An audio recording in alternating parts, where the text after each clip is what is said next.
Hello everyone, मैं नेहा और हम पढ़ेंगे आज के वीडियो में बायोलॉजी के चैप्टर लाइफ प्रोसेसेस। तो हम लोग सबसे पहले बात करते हैं कि लिविंग बीइंग्स क्या होते हैं, लाइफ क्या होता है।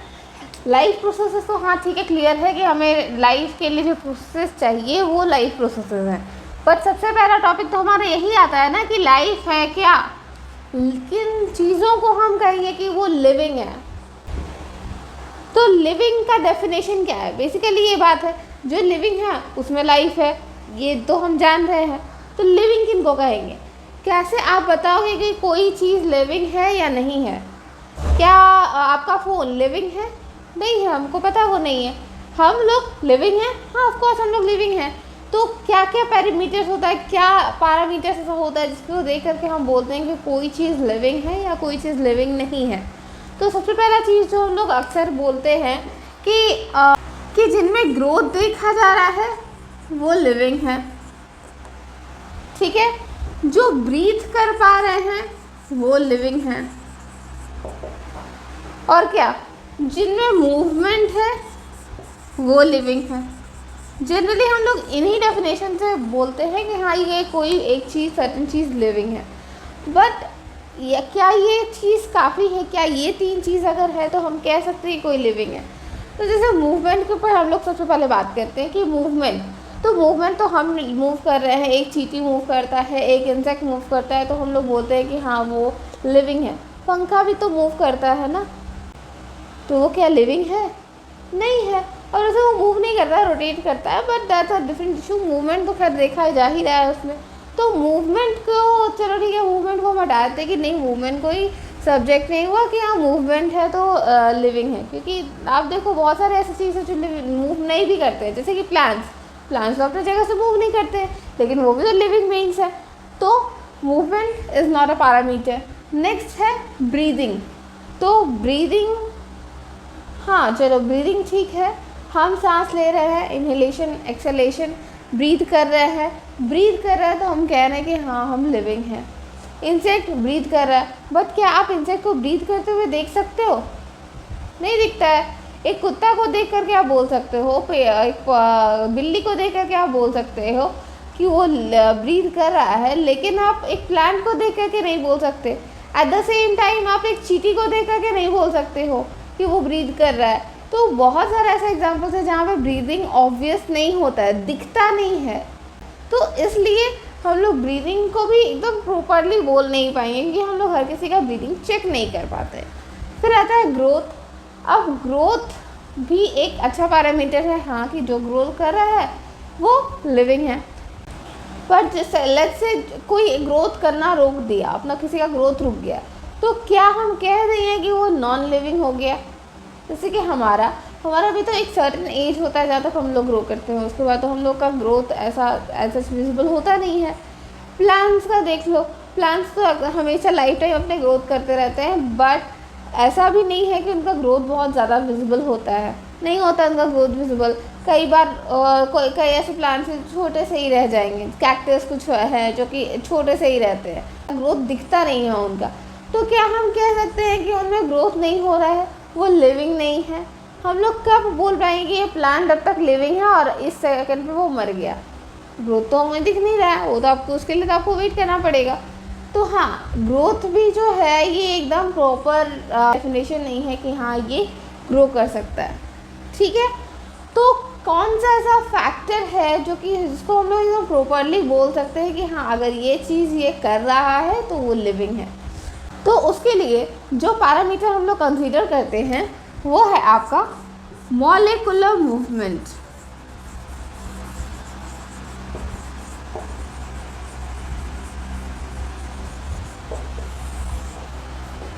ठीक है, मॉलिक्यूलर मूवमेंट ही वो कैरेक्टर है जिसको देख करके हम अक्सर बोलते हैं कि हाँ ये लिविंग है। तो मॉलिक्यूलर मूवमेंट बेसिकली है क्या? तो आप देखो कि ये जो वर्ड है मॉलिक्यूलर मूवमेंट तो आपको समझ में आ रहा है, मॉलिक्यूलर यानी कि मॉलिक्यूलर लेवल पर।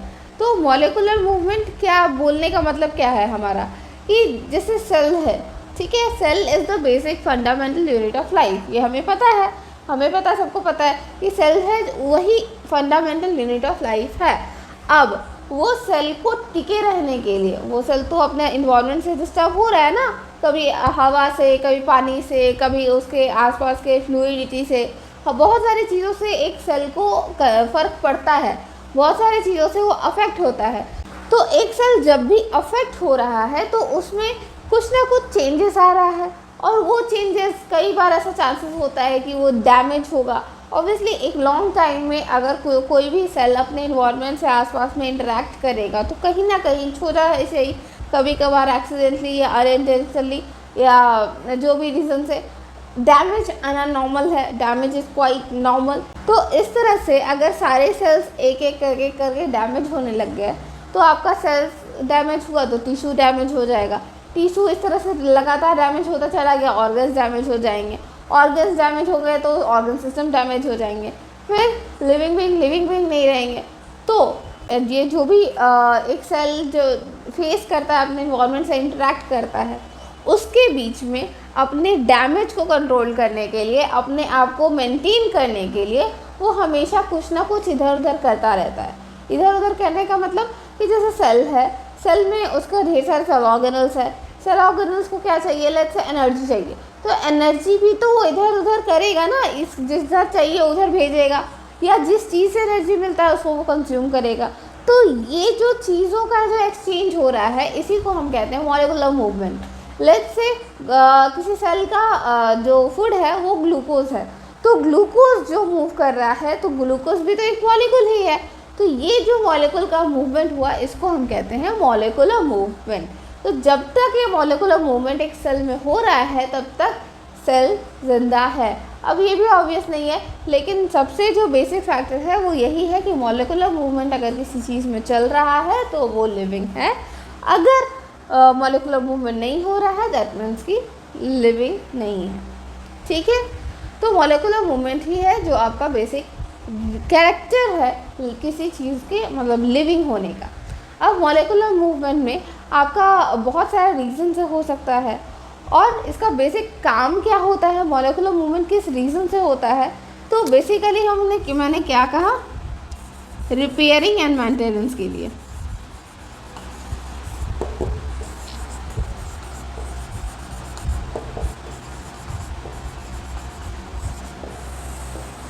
यही रीज़न है ना कि एक सेल में मॉलिक्यूलर मूवमेंट हो रहा है, और मॉलिक्यूलर मूवमेंट हो रहा है यानी कि लिविंग है।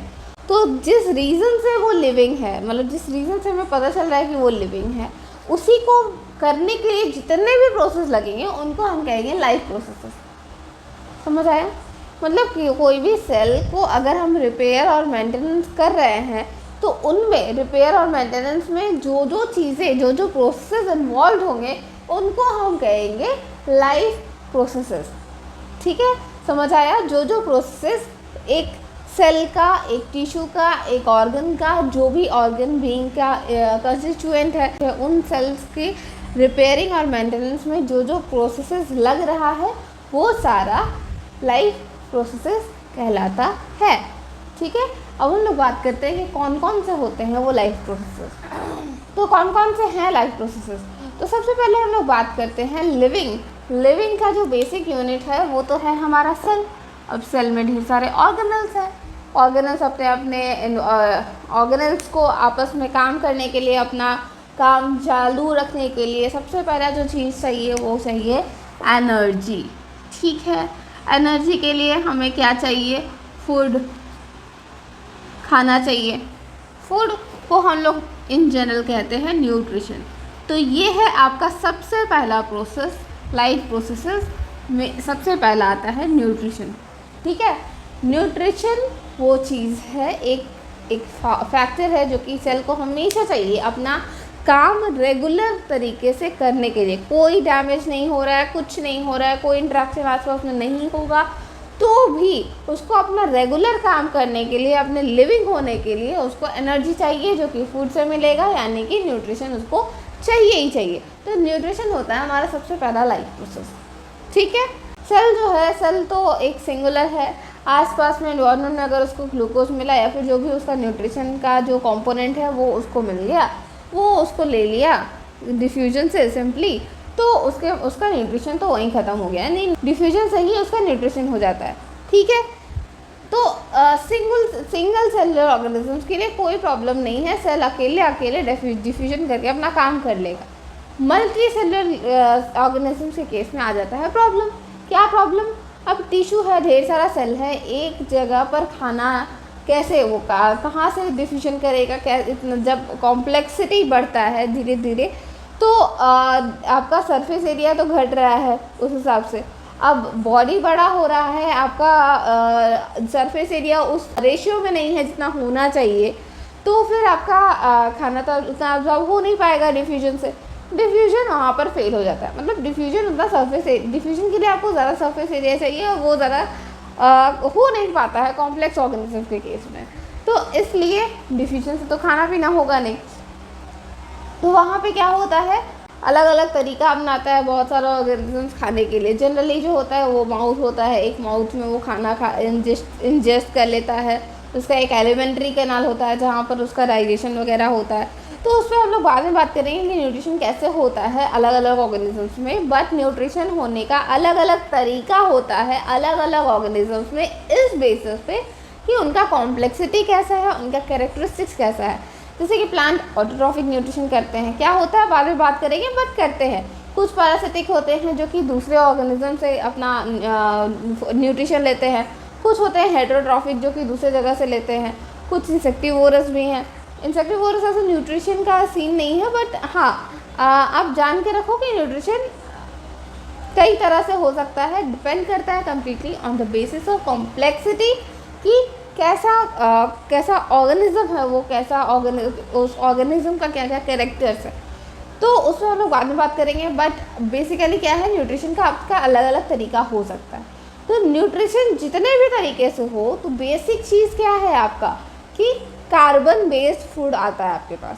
जितना भी चीज़ है, जितना भी आपका खाना पीना है, जितना भी आपका लिविंग थिंग्स है, सारा बेस्ड है आपका ऑर्गेनिक मैटर्स पे, ऑर्गेनिक मटेरियल्स पे, ऑर्गेनिक कंपाउंड्स पे। अब ऑर्गेनिक में आता है आपका कार्बोहाइड्रेट्स तरह का जितना भी हो गया, कार्बोहाइड्रेट हो गया, आपका प्रोटीन हो गया। हमने इस पर पहले भी बात की है, ज़्यादा डिटेल में बात नहीं करेंगे, बट बेसिकली आप समझ लो कि कार्बन बेस्ड फूड होता है हमारा। ठीक है। अब ये जो कार्बन बेस्ड फूड होता है, इसको अलग अलग तरीके से अलग अलग ऑर्गेनिजम्स ले रहे हैं, बात किया हमने। तो कुछ जो अपना है, कुछ अपना खाना खुद बना ले रहे हैं, कुछ क्या कर रहे हैं, दूसरे जगह से ले रहे हैं। तो जो दूसरे जगह से ले रहे हैं, क्या वो उसी फॉर्म में वो कंज्यूम कर पा रहे हैं? जैसे हम जो खाना ले रहे हैं, हम तो प्लांट से ले रहे हैं ना। तो क्या हम उस प्लांट का फूड को डायरेक्टली यूज़ कर पा रहे हैं उसी तरह से? जैसे वो तो सेल्यूलोज में रखता है, क्या हम सेल्यूलोज डायरेक्ट अपना यूज़ में ला पाएंगे? कभी भी हम लोग सेल्यूलोज को तोड़ ही नहीं पाते हैं, हम लोग घास नहीं खा पाते हैं इसीलिए, है ना। तो क्या है सीन कि हर ऑर्गेनिज्म, जो भी ऑर्गेनिज्म अब बाहर से न्यूट्रिशन लेता है, वो उसको अपने हिसाब से, अपने कन्वीनियंस के हिसाब से एक पर्टिकुलर कंपाउंड में तोड़ता है, सिंपल कंपाउंड में तोड़ता है, और वो सिंपल कंपाउंड को फिर अपने हिसाब से जोड़ जाड़ करके अपने तरीके का खाना बना करके वो यूज़ करता है। जैसे कि हम बाहर से ले रहे हैं, प्लांट से क्या ले रहे हैं, स्टार्च। अब ये स्टार्च हमारे बॉडी में किसी काम का नहीं है, ठीक है। हमारा जो स्टोरेज के लिए जो यूज़ भी होता है, जिस फॉर्म में हमारा खाना स्टोर होता है, वो ग्लाइकोजन है। तो ग्लाइकोजन तो हमें बाहर से नहीं मिल रहा है ना, हमें तो जो क्या मिल रहा है, स्टार्च मिल रहा है प्लांट्स का। तो इस स्टार्च को हम पहले सिंपल छोटे चीज़ों में तोड़ लेंगे जो कि हम यूज़ कर सकते हैं। क्या चीज़ यूज़ कर सकते हैं, ग्लूकोज। तो हम लोग तोड़ते हैं उसको ग्लूकोज के फॉर्म में। अब ग्लूकोज को फिर हम लोग यूज़ करते हैं अपने हिसाब से। तो यही चीज़ होता है कि जो भी ऑर्गेनिज्म बाहर से न्यूट्रिशन ले रहा है, उसको अपने हिसाब से तोड़ना पड़ेगा। ये तो समझ आया। अब तोड़ना पड़ेगा, तो तोड़ने के लिए भी आपको रिएक्शन डालना होगा, रिएक्शन करना ना होगा। अब यहाँ पर जो रिएक्शंस होता है, वो बेसिकली दो तरह का रिएक्शन होता है, या तो ऑक्सीडाइजिंग रिएक्शन या तो रिड्यूसिंग रिएक्शन। ठीक है, ऑक्सीडेशन या रिडक्शन, ये मोस्ट ऑफ द जो रिएक्शंस होते हैं वो मोस्टली ऑक्सीडेशन रिडक्शन रिएक्शंस ही होते हैं, रेडॉक्स रिएक्शंस ही होते हैं। तो ऑक्सीडेशन या रिडक्शन करने के लिए आपको ऑक्सीजन या फिर हाइड्रोजन चाहिए। अब हाइड्रोजन तो ठीक है, लेकिन हमें ऑक्सीजन तो चाहिए ही चाहिए। तो जहाँ ऑक्सीजन चाहिए, ऑक्सीजन के लिए हम क्या करते हैं, रेस्पिरेशन करते हैं। तो दूसरा जो हो गया ये आपका ब्रीदिंग, या फिर आप कह लो बेटर रेस्पिरेशन। ठीक है। दूसरा जो प्रोसेस आ गया लाइफ प्रोसेस, वो चीज़ है रेस्पिरेशन। किस चीज़ के लिए आपको चाहिए रेस्पिरेशन? तो जो भी आपने न्यूट्रिशन लिया उसको तोड़ने के लिए, तोड़ करके अपने हिसाब से मोल्ड करने के लिए आपको रिएक्शंस करने होंगे, और उन रिएक्शंस में आपको ज़रूरत पड़ेगा ऑक्सीजन का, जो कि आएगा आपका रेस्पिरेशन से। ठीक है, दूसरा प्रोसेस हमारा हो गया रेस्पिरेशन। अब हमें एनर्जी, चलो ठीक है, रेडॉक्स रिएक्शन हो गया, अब मस्त हमारे पास एनर्जी आ गया। अब रेडॉक्स रिएक्शन से तो हमें कुछ चीज़ें मिला ना, क्या क्या चीज़ें मिला? लेट्स से हमारा जो सबसे मेन चीज़ जिसके लिए हम रेडॉक्स रिएक्शन करवाए थे वो है हमारा न्यूट्रिशन से हमें ग्लूकोज चाहिए, हमें फूड चाहिए। तो ग्लूकोज तो मिल गया, लेकिन अब ग्लूकोज रिएक्शन तो हर जगह मतलब ऐसा होगा नहीं ना, और ग्लूकोज भी है, चलो ग्लूकोज भी है, तो ग्लूकोज तो जा रहा है पेट में, पेट से हर सेल के पास कैसे जाएगा? तो वो तो डिफ्यूजन से तो पेट के आसपास वाले सेल्स में ही रह जाएगा, ज़्यादा दूर तो जा नहीं पाएगा। तो अब प्रॉपर डिस्ट्रीब्यूशन ऑफ मटेरियल्स, मतलब ग्लूकोज भी अगर जाना है सारे सेल्स तक, या फिर ये जो एनर्जी ही बना, मान लो एक साइट है एनर्जी बनने का, वो भी अगर डिस्ट्रीब्यूट हो रहा है, तो उसके लिए मतलब एक्सचेंज ऑफ मटेरियल्स के लिए आपको एक जगह से प्रॉपर डिस्ट्रीब्यूशन हो सके पूरे ऑर्गेनिज्म के हर एक पार्ट में, उसके लिए आपको चाहिए होता है तीसरा प्रोसेस, जो कि है ट्रांसपोर्टेशन।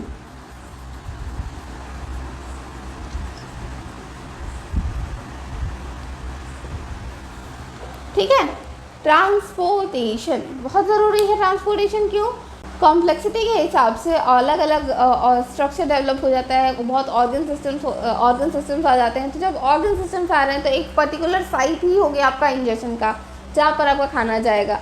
अब वहाँ से प्रॉपर डिस्ट्रीब्यूशन के लिए आपको चाहिए होता है ट्रांसपोर्टेशन।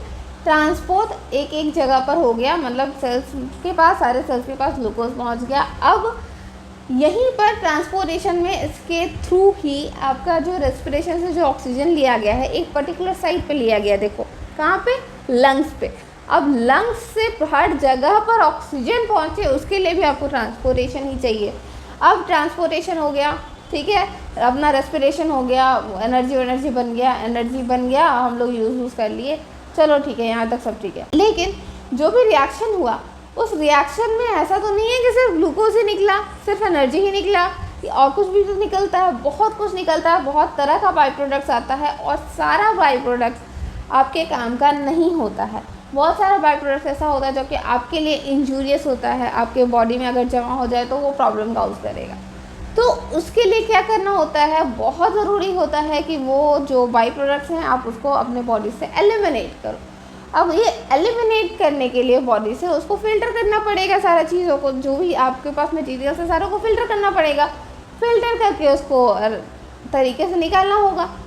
मतलब एक आपको आउटलेट चाहिए होता है अपना मतलब जो भी बाई प्रोडक्ट्स है उसको बॉडी से हटाने के लिए। तो ये जो प्रोसेस होता है इसको हम कहते हैं एक्सक्रीशन। ठीक है, ये है आपका चौथा प्रोसेस, एक्सक्रीशन।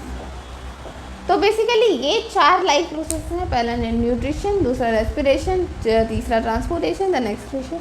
कहानी एक बार शुरू से लेकर के बता दे रहे हैं अंत तक पे क्या सीन हो रहा है। आप एक ऑर्गेनिज्म हो, आपको खाना चाहिए, ठीक है, अपना बॉडी का मेंटेनेंस के लिए आपको एनर्जी चाहिए। एनर्जी के लिए हम क्या करेंगे? कहीं से न्यूट्रिशन लेंगे। अब न्यूट्रिशन तो ले लिए, अब पता चला कि हर किसी के पास न्यूट्रिशन पहुंच नहीं पा रहा है, तो उसके लिए आपको डिस्ट्रीब्यूशन करना पड़ेगा। डिस्ट्रीब्यूशन के लिए आपको चाहिए होगा ट्रांसपोर्टेशन। देन आपका अगर न्यूट्रिशन आपको उस तरीके से नहीं हुआ है जिस तरह से आपको चाहिए था, तो आप उसको तोड़ोगे उसको, उसके बाद फिर तोड़ने के लिए आपको रिएक्शन करवाना पड़ेगा। रिएक्शन के लिए आपको ऑक्सीजन चाहिए, ऑक्सीजन के लिए हम लोग करवाएंगे रेस्पिरेशन। अब ये जो रिएक्शन होगा, इस रिएक्शन के से हमें कुछ और भी मिलेगा जो कि हमारे काम का नहीं होगा। अब उसको हमें हटाना है, हटाने के लिए क्या प्रोसेस होगा? एक्सक्रीशन। ठीक है, तो आज के वीडियो में बस इतना ही। आज हमने देखा लाइफ प्रोसेसेस के बेसिक्स और कितने तरह के लाइफ प्रोसेस होते हैं उसके बारे में। अगर आपको ये वीडियो पसंद आए तो इसे लाइक करें, कमेंट करें, अपने फ्रेंड्स के बीच में शेयर करें और हमारे चैनल को सब्सक्राइब करें। अगर आपको इसमें कोई डाउट रह गया तो वो भी कमेंट कर सकते हैं। मिलते हैं नेक्स्ट वीडियो में जिसमें हम लोग बात करेंगे न्यूट्रिशन के बारे में। Thank you.